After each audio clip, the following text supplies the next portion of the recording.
They say, what are you kidding? That's a toy for kids. We're Kodak. We make beautiful, high-resolution images.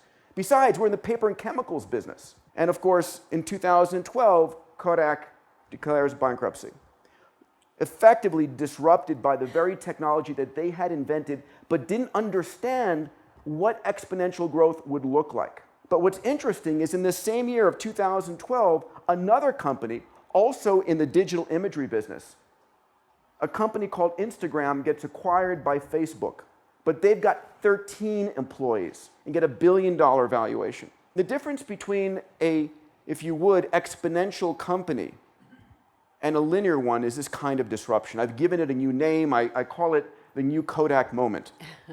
We're going to see this over and over again. Projecting forward, a continuation of Moore's law, in 2010, 5 years ago, if you remember back then, the average computer was calculating at 100 billion calculations per second, which is more computational power than we had in the entire US space program in the 60s and 70s. In 2023, 8 years from now the average $1,000 computer you go down to the store and purchase is calculating at 10 to the 16 cycles per second, which is just a number, unless you speak to a neurophysiologist who tells you that's the rate at which your visual and auditory cortex does pattern recognition. So what happens when $1,000 buys you the computational power of a human brain?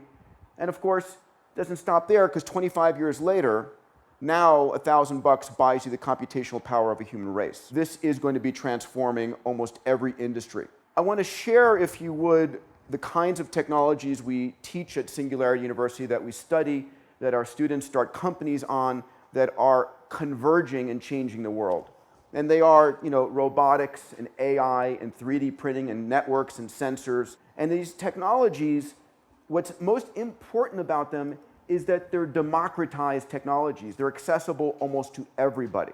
So a kid in Mumbai on a smartphone has access to more cloud computing power, if you would, than the chairman of MIT had 20 years ago, and access to more knowledge and information than President Clinton had 20 years ago. It's an extraordinary democratization that's going on.